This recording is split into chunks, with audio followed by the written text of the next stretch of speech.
ওকে, শুধুমাত্র প্ল্যান্ট সেলে দেখতে পাওয়া যায়? এইটা কিছু হয়তো কিছু পুরোপুরি ঠিক নয়। সবুজ শৈবাল যেগুলো আছে সেগুলোতে মানে যারা ক্লোরোফিল আছে তাদের মধ্যেই দেখা যায়।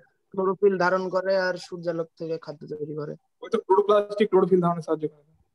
আচ্ছা আচ্ছা আচ্ছা, ক্লোরোপ্লাস্টের কোথায় ক্লোরোফিলটা থাকে? স্ক্রিনটা দেখা যাচ্ছে তো?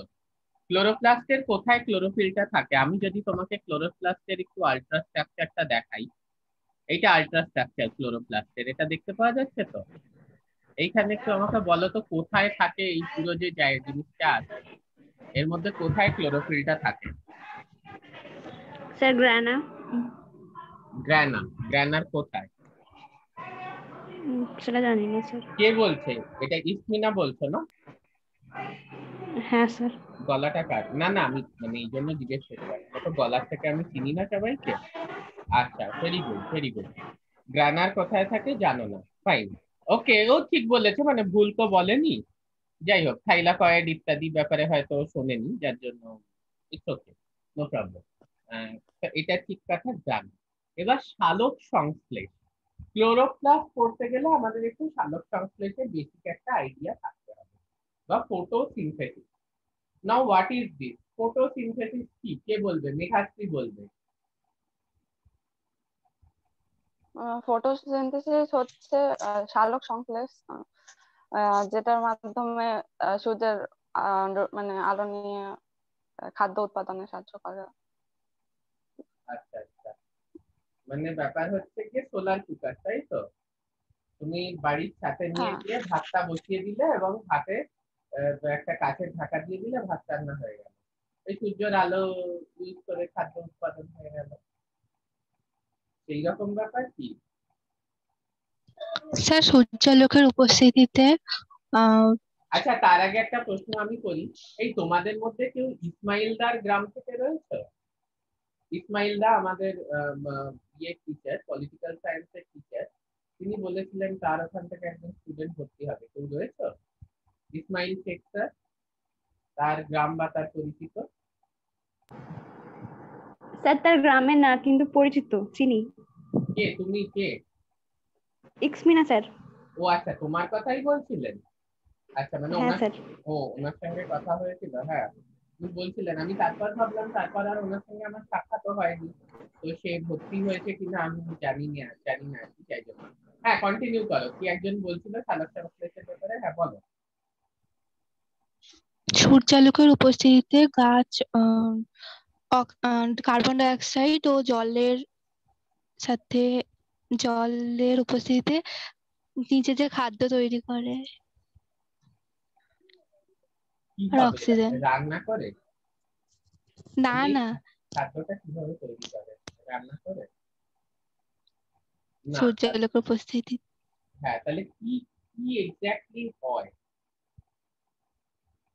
So the solar energy, that is the light energy, যেটা হচ্ছে HNU বা ফোটন, সেই জিনিসটাকে কিসে কনভার্ট করা হচ্ছে? Into the chemical energy of carbohydrate. ঠিক আছে, মানে এই যে HNU বা সোলার এনার্জি, এটাকে আলটিমেটলি বন্ড এনার্জিতে কনভার্ট করা হচ্ছে। Carbon carbon bond, carbon hydrogen bond, এই এই ব্যাপারটা। ওকে, দিস ইজ ফটোসিনথেসিস। এইবারে ব্যাপারটা হচ্ছে যে একটু আমরা স্লোলি বুঝতে হবে যে এই প্রসেসটা কিভাবে হচ্ছে, how this process is happening. তো প্রথম যেটা ব্যাপারটা আমাদের বুঝতে হবে সেটা হচ্ছে যে ফটোসিনথেসিস মানে যখন পৃথিবীর সৃষ্টি হয়েছিল তখন থেকেই ফটোসিনথেসিস ছিল, হতো। Just a discussion. অদিতি, যখন পৃথিবীর সৃষ্টি হয়েছিল স্যার আপনার কথা ঠিক মতন শোনা যাচ্ছে না। হ্যাঁ, আমার কথা শোনা যাচ্ছে হ্যাঁ না? স্যার, কথা শোনা যাচ্ছে। হ্যাঁ হ্যাঁ স্যার, একটু শোনা যাচ্ছে, হ্যাঁ আবার স্যার, একটু শোনা যাচ্ছে না। খুব আস্তে আস্তে শুনতে পাচ্ছি। আচ্ছা, মানে ওইটা শুনতে পেয়েছে, এইবারে শোনা যাচ্ছে? হ্যাঁ স্যার। হ্যাঁ স্যার, হ্যাঁ স্যার। আচ্ছা, না মানে আমি যেটা তোমাদের জিজ্ঞেস করছি সেটা হচ্ছে মানে is it audible now, right? কোনো অসুবিধে? হ্যাঁ স্যার, পাচ্ছি শুনতে। না, ঠিক করে বলো, যদি কোনো প্রবলেম হয় তাহলে কিন্তু ওটা সমস্যা হয়ে যাবে, কারণ রেকর্ডিং এও এটা আসতে বুঝেছো? ওকে তো, শোনা যাচ্ছে তো? হ্যাঁ স্যার। আচ্ছা, না আমি যেটা বললাম, যেটা হয়তো তোমরা মিস আউট করে গেছো, সেটা হচ্ছে যে তাহলে যে solar energy, that is the energy of the photon, that is E is equal to H new. E is equal to H new আমরা সবাই পড়েছি আমাদের ক্লাস 12 ফিজিক্সে এবং কেমিস্ট্রিতে। সেই সোলার এনার্জিটা is getting stored as chemical energy. হ্যাঁ, how chemical energy? In the bond of the synthesize carbohydrate. এই যে সিনথেসিস, এটা করতে আসছে অফ দ্য সিনথেসাইজ কার্বোহাইড্রেট, মানে যে কার্বোহাইড্রেট সংশ্লেষ হচ্ছে তার মধ্যে যে বন্ডস আছে, সেই বন্ডস এর এনার্জিতে স্টোর থাকছে গিয়ে হচ্ছে সোলার এনার্জিটা। This is the concept. এইটা হচ্ছে গিয়ে কনসেপ্ট চালক সংশ্লেষ। ঠিক আছে? তো এইবার যেটা ব্যাপার হচ্ছে যে আমার প্রশ্ন, যে যখন পৃথিবীর সৃষ্টি হয়েছিল, অদিতি তোমাকে প্রশ্নটা করছি, যখন পৃথিবীর সৃষ্টি হয়েছিল তখন থেকেই কি এই ব্যাপারটা এরকম ছিল যে তখন থেকেই চালক সংশ্লেষ হতো? মানে প্রথম থেকেই পৃথিবী যখন সৃষ্টি হলো প্রাণ এলো, তখন থেকেই চালক সংশ্লেষ শুরু হয়ে গিয়েছিল?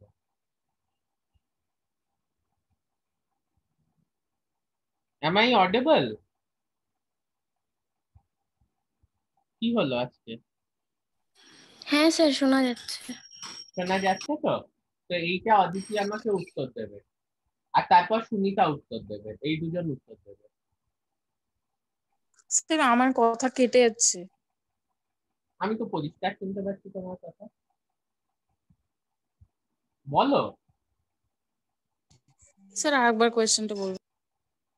কোয়েশ্চেনটা হচ্ছে যে পৃথিবী যখন সৃষ্টি হয় তখন থেকেই কি এই যে মানে প্রাণ প্রথম যখন আসে তখন থেকেই কি চালক সংশ্লেষ চলছিল, মানে হচ্ছিল, নাকি তারপরে? কি ইয়েস স্যার, প্রথম থেকেই শুরু হয়। প্রথম থেকেই শুরু হয়, এটা অদিতি বলছে, তাই তো? তাহলে সুনিতা কি বলছে?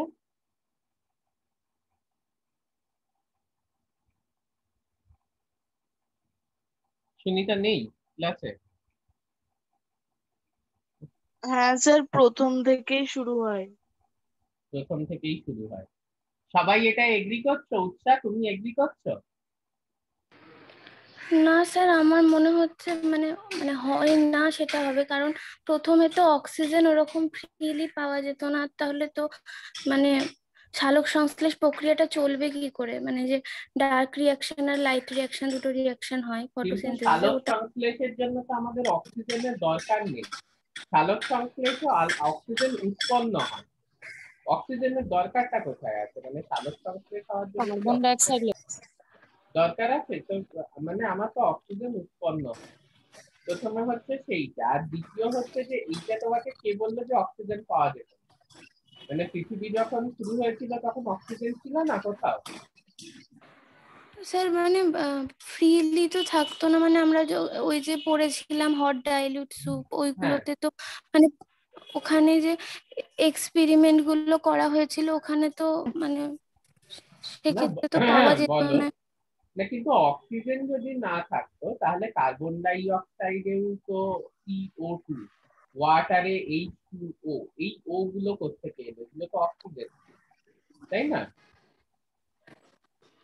মানে তুমি আচ্ছা। যেটা ফ্রিলি বলতে চাইছো সেটার মানে হচ্ছে যে মলিকিউলার অক্সিজেন ছিল না, মানে O2, এই যে ব্যাপারটা ডাইঅ্যাটমিক অক্সিজেন বা মলিকিউলার অক্সিজেন, এটা ছিল না, এটা কম্পাউন্ড হিসেবে থাকছিল, তাই তো? এটাই বক্তব্য তো? That's correct. তাহলে এই মলিকিউলার অক্সিজেন কখন এলো? মোটামুটি একটা আমি এক্স্যাক্টলি টাইম জানতে চাই। এই মলিকিউলার অক্সিজেন কখন এলো?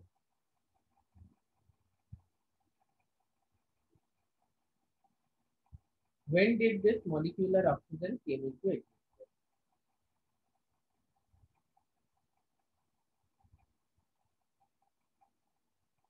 স্যার আবার বলেন কথাটা। মানে সত্যি কি আমার কোনো কথা শোনা যাচ্ছে না?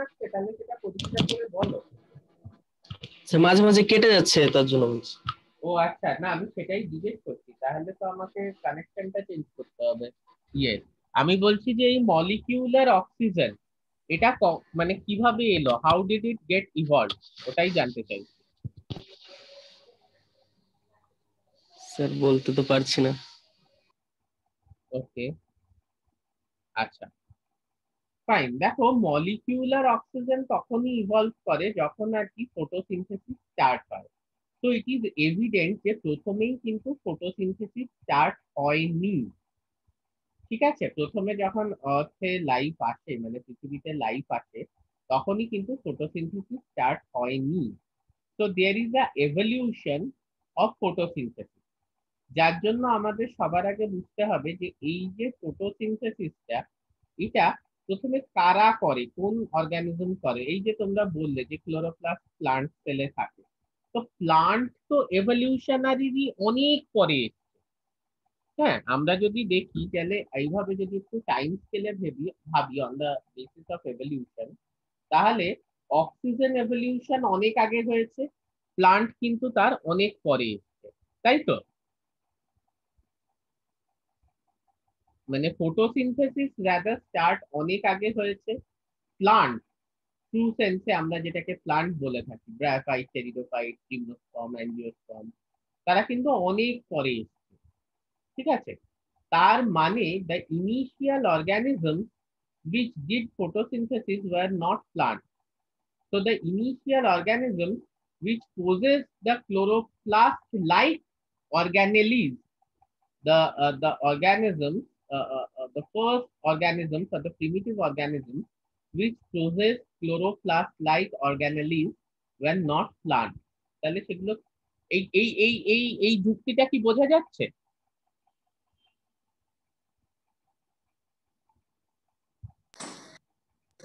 হ্যাঁ স্যার। কি বুঝলে একটু আমাকে বোঝাও তো।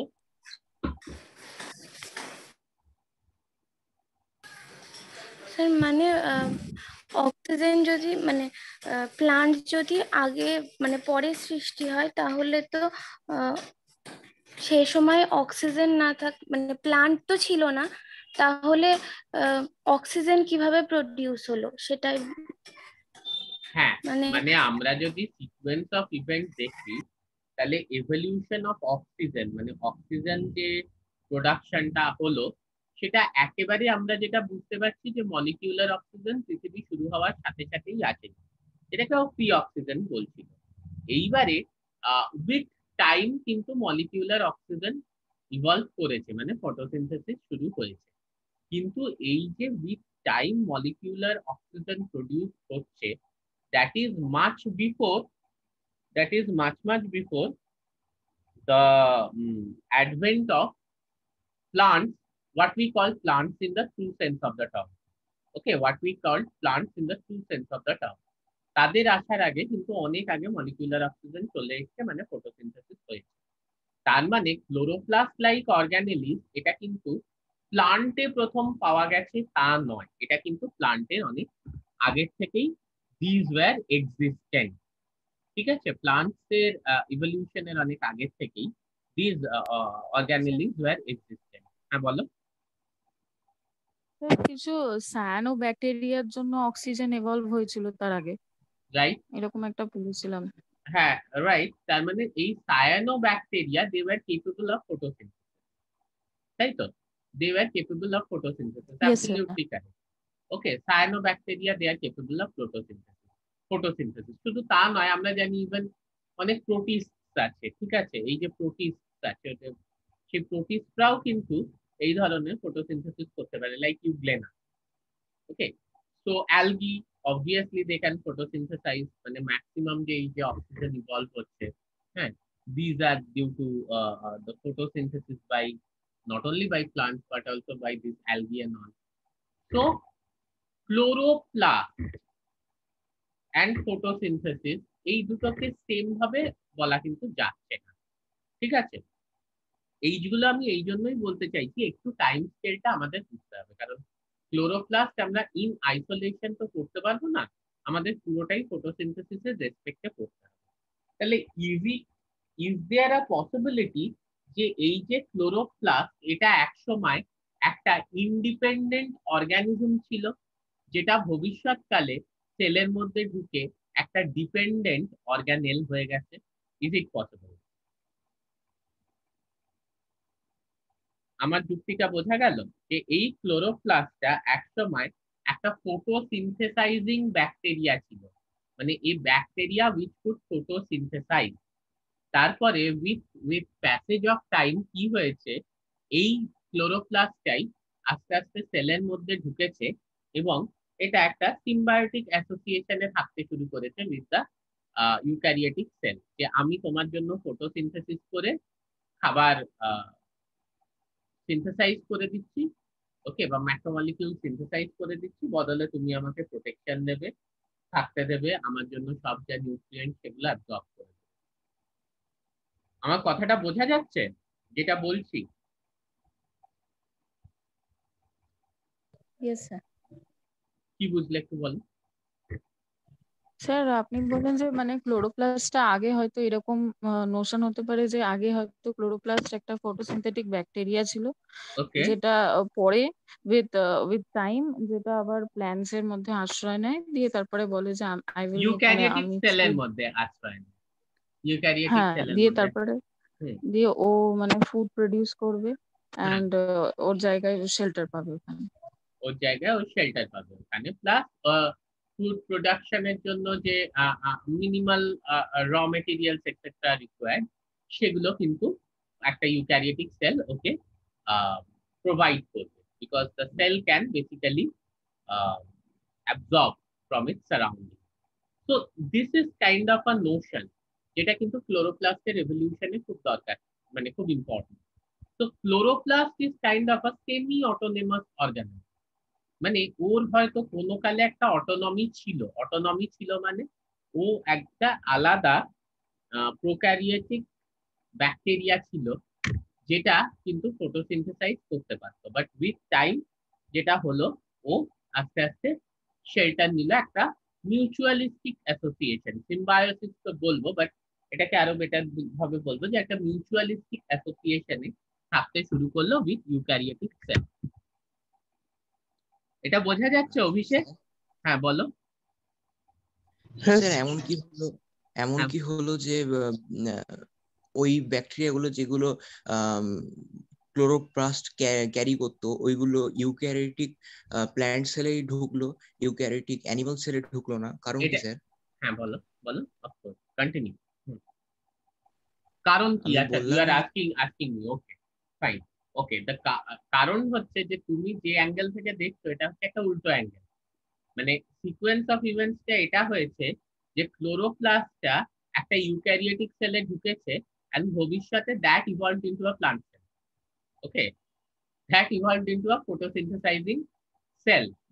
হ্যাঁ, এটা উল্টো ভাবে হয়নি, কিন্তু উল্টো ভাবে কিভাবে, যে না একটা অ্যানিমাল সেল ছিল তার মধ্যে ক্লোরোপ্লাস্ট কেন ঢুকলো না, বা একটা প্লান্ট সেল ছিল তার মধ্যে ক্লোরোপ্লাস্ট কেন ঢুকলো?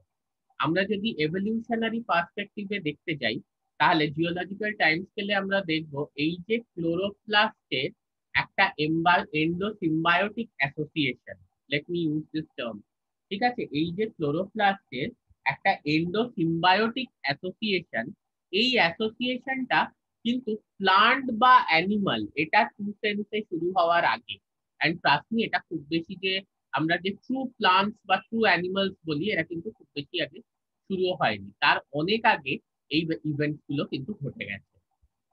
Is that okay? এভলিউশনারিলি ক্লোরোপ্লাস্টের যে একটা orientation in this living world, that has taken place much earlier compare to the true lineage বা lineage differentiation of plant cell or animal cell. আচ্ছা, ওকে স্যার। এইবার হ্যাঁ, এই জন্য কিন্তু একটা ব্যাপার যে আই উড অলওয়েজ রেকমেন্ড যে একটু তোমাদের কিন্তু এভলিউশন, মানে জানো তো ডবঝনস্কি বলে একজন খুব বড় বায়োলজিস্ট ছিলেন, তিনি একটা কথা বলেছিলেন যে nothing in biology make sense without the light off evolution. মানে তুমি যদি এভলিউশনের আলোয় না পড়ো, তাহলে কিন্তু বায়োলজিতে কোনোটাই তোমার সেন্স সেন্সিবল বলে মনে হবে না। তোমাকে এভলিউশনের লাইটে কিন্তু সবকিছু করতে হবে। নাও দ্য বিগেস্ট অ্যাডভান্টেজ যে ফটোসিনথেসিস যখন শুরু হলো, ঠিক আছে, তখন সব থেকে বড় যে ঘটনাটা ঘটলো উইথ রেসপেক্ট টু এভলিউশন, সেটা কি? কে বলবে? আমি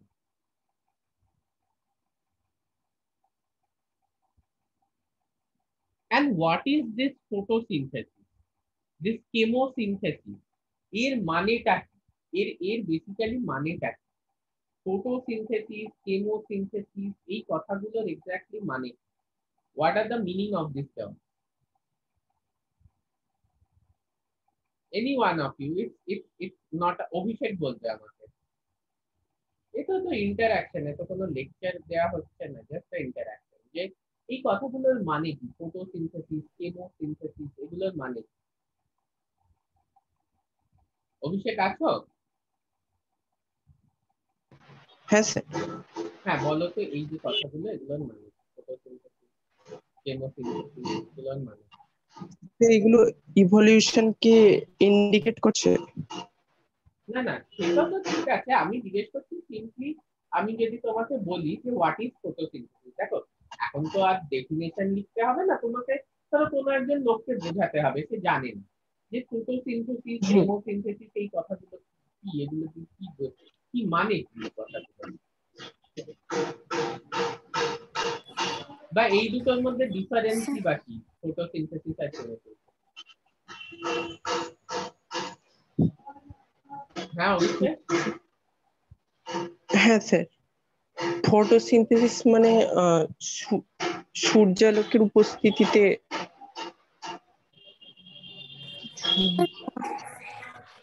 হ্যাঁ, সূর্যালোকের উপস্থিতিতে স্যার ফটোসিনথেসিস যেটা ব্যাপারটা আছে, সেটা ফটোসিনথেসিসটা মানে হলো যে আমরা যে সানলাইটটা পাচ্ছি, সেই সানলাইটটা মানে কেমিক্যাল আচ্ছা, আমি একটা stop পাওয়ারে করি মানে তোমাদের। ট্রান্সফর্ম হচ্ছে। একটা জিনিস বলো, যে আমি যদি ঘরের মধ্যে সানলাইটের জায়গায় টিউব লাইট আর লাইট বাল্ব রেখে দিই, তাহলে কি গাছ গজাবে না? মানে যে টিস্যু কালচার রুম হয়, ফোটন কণা এক মিনিট, যে টিস্যু কালচার রুম হয়, অবশ্যই মাস্ক না হলে হবে না। আমি একটা কথা বলি, আমাদের যে তোমরা কলেজে এলে দেখতে পাবে, আমাদের যে প্লান্ট টিস্যু কালচার যে রুমটা আছে, সেখানে তো কোনো দিক থেকে কোনো সানলাইট ঢোকে না, কিন্তু দিব্যি তো গাছ গজায়। ঠিক আছে, কোনো দিক থেকে কোনো সানলাইট ঢোকে না, কিন্তু দিব্যি গাছ গজায়। ঠিক আছে, তো হ্যাঁ, এবারে বলো ফোটন কণা কে কি বলছিল বলো তো। It's not about Sunlight. তোমাকে একটা লাইট দিতে হবে। এবার আমাকে একটা কথা বলো তো, কি ধরনের লাইট? তোমাকে আমি কয়েকটা লাইট, ইউভি রে वाला লাইট। ইউভি রে মরে যাবে তোমরা। না ইউভি না স্যার, মাশরুম চাষে দেখেছিলাম ইউভি রে वाला লাইট বোধহয় দিয়েছিল। দেখো, ইউভি দু ধরনের হয়, একটা হচ্ছে ফার ইউভি, একটা হচ্ছে নিয়ার ইউভি। 10 ন্যানোমিটার থেকে মোটামুটি যেটা হচ্ছে গিয়ে তোমার 280 290 ন্যানোমিটার, এটাকে বলা হয় গিয়ে হচ্ছে ফার ইউভি। ওকে, এইটাকে বলা হয় গিয়ে হচ্ছে ফার ইউভি বা 250। এইবারে যেটা ভিজিবল ওয়েভলেংথের কাছাকাছি, মানে সে 250 থেকে 350, এটা হচ্ছে নিয়ার। 350 থেকে 380 এটাও ইউভি রেঞ্জ। এই জায়গায় কিন্তু সত্যি গাছ ভালো অ্যাবজর্ব করে, there is no doubt about it. এই ইউভি রেঞ্জে কিন্তু প্লান্ট অ্যাবজর্ব লাইট গুড, তারা কিন্তু ভালোই লাইট অ্যাবজর্ব করতে পারে। কিন্তু তুমি যদি ইউভিটা লো ওয়েভলেংথের ইউভি দাও বা ফার ইউভি দাও, তখন কি হচ্ছে, সেই ইউভির কিন্তু এনার্জি খুব বেশি। মানে তারা কি করবে, তারা পুড়িয়ে দেবে এবং ডিএনএ কে ড্যামেজ করে দেবে, থাইমিন ডাইমার বানিয়ে দেবে, ডিএনএ ড্যামেজ করে দেবে এবং পুড়িয়ে দেবে সেলগুলো। হ্যাঁ, ইউভি যদি দেখো তোমরা বিশেষ করে যারা মেয়েরা আছো, তো তোমরা সানস্ক্রিন ব্যবহার করো? সানস্ক্রিন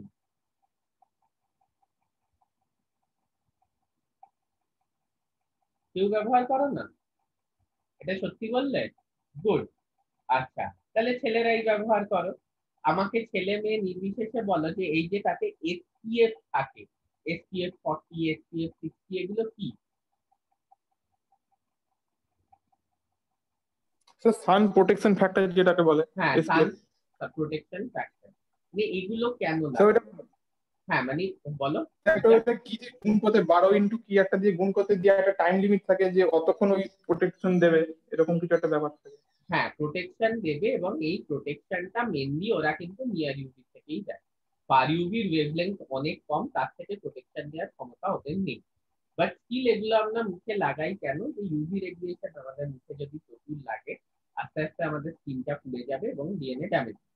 তো এই কারণের জন্য কিন্তু প্লান্টেও আমাদের এটা বুঝতে হবে যে অতিরিক্ত যদি ইউভিতে এক্সপোজ হয়ে যায় প্লান্ট, তাহলে কিন্তু সেটা প্লান্টটাও ওই সেম জিনিস হবে, পুড়ে যাবে এবং তাদের ডিএনএ ড্যামেজ হয়ে যাবে। So that's not something we want. But yeah, plant UV রেঞ্জে যদি একেবারে ভিজিবলের কাছাকাছি যে ইউভি লাইট, হ্যাঁ সেগুলোকে কিন্তু অ্যাবজর্ব করার ক্ষমতা রাখে। আমার প্রশ্ন হচ্ছে, ধরো আমার কাছে জাস্ট আ মিনিট, হ্যাঁ কেউ এসছেন, 1 minute.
Hello hello, am I audible?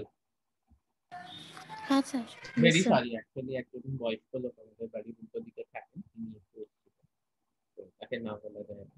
Anyway, আমি যেটা তোমাদের বলছিলাম, তো দ্যাট ইজ দ্য থিং। তাহলে আমার কাছে যদি মানে বিভিন্ন লাইট থাকে, ব্লু লাইট, বেগুনি লাইট, লাল আলো, হ্যাঁ সবুজ আলো, তাহলে কোন আলোয় একটা গাছ সব থেকে ভালো গ্রো করবে? স্যার লাল আলোয়। লাল আলো। Sir green light. Green light. Green light. আচ্ছা, কোন আলোয় গাছটা একদমই গ্রো করবে না, মরে যাবে গাছটা? রেড আর ব্লু। নীল আলোয় বা বেগুনি। তার বেগুনি আলোয় মরে যাবে। বেগুনি। অসাধারণ, পারফেক্টলি রং আনসার, যে যে যা যা দিয়েছে। স্যার গাছটা বেগুনিতেই ভালো বেঁচে থাকবে। গাছটা মরে যাবে গিয়ে হচ্ছে সব থেকে সবুজ আলো। কেন? তার কারণ হচ্ছে যে সবুজ আলো একটা গাছ কিন্তু অ্যাবজর্ব করতে পারে না। গাছের রং সবুজ কারণ সে সবুজ আলোটাকে রিফ্লেক্ট করে। বাঁচার জন্য তাকে ফটোসিনথেসিস করতে হবে এবং তার জন্য লাইট অ্যাবজর্ব করতে হবে। So it can absorb the red light, it can absorb violet or blue light very well, but it cannot absorb green light. Green light যদি অ্যাবজর্ব করতো তাহলে কি গাছের রংটা গ্রিন দেখাতো? না। গ্রিন গাছের রং কেন দেখায়? এটা তো বেসিক আন্ডারস্ট্যান্ডিং সবার আছে, যেহেতু গাছ গ্রিন লাইটকে কি করে? রিফ্লেক্ট করে। তাহলে ও অ্যাবজর্ব না করলে বাঁচতে পারবে না। এবারে প্রশ্ন হচ্ছে এই যে অ্যাবজর্ব কথাটা এলো, এই অ্যাবজর্বটা কে করে? স্যার ব্লু লাইট কি করে? ব্লু লাইটও অ্যাবজর্ব করে, ব্লু আর ভায়োলেট খুব ভালো অ্যাবজর্ব করে, রেড তো দারুণ অ্যাবজর্ব করে, কিন্তু এই অ্যাবজর্বটা কে করে? বাকি লাইট অ্যাবজর্ব করতে পারে, গ্রিনটাকে একদম বাজে অ্যাবজর্ব করে। এই অ্যাবজর্বটা কে করে? Sir granum. আরেকটু স্পেসিফিক, গ্রানামে কি? Sir chloroplast, chlorophyll, sir chlorophyll, exactly chlorophyll. তো ক্লোরোফিল ইজ আ পিগমেন্ট যেটা কিন্তু এই লাইটটাকে অ্যাবজর্ব করতে সক্ষম। এবার এই ক্লোরোফিলটা তাহলে যেখানে আছে ফটোসিনথেসিসের একটা পার্ট, মানে দুটো পার্ট আছে, তো একটা পার্ট হচ্ছে ফটো, যেটা হচ্ছে গিয়ে লাইট রিঅ্যাকশন, যেখানেও লাইটটা অ্যাবজর্ব করছে। আরেকটা পার্ট হচ্ছে সিনথেসিস, যেটা হচ্ছে গিয়ে বলো। So there is a photophase, মানে যেখানেও লাইট অ্যাবজর্ব করছে, and there is a synthesis phase. Synthesis ফেজকে আমরা কি বলি বলো? Sir dark phase. একদম ভুল। ডার্ক ফেজ বলে কিছু হয় না। One is light phase, another is light independent phase. এই লাইট ইন্ডিপেন্ডেন্ট ফেজটাকে আমরা বলে থাকি কেলভিন সাইকেল। ঠিক আছে, তো আজকে তো টাইম ওভার মোটামুটি। কালকে আবার আমরা 10টার সময় মিট করব, করে we will continue with our discussion. Okay, কালকে 10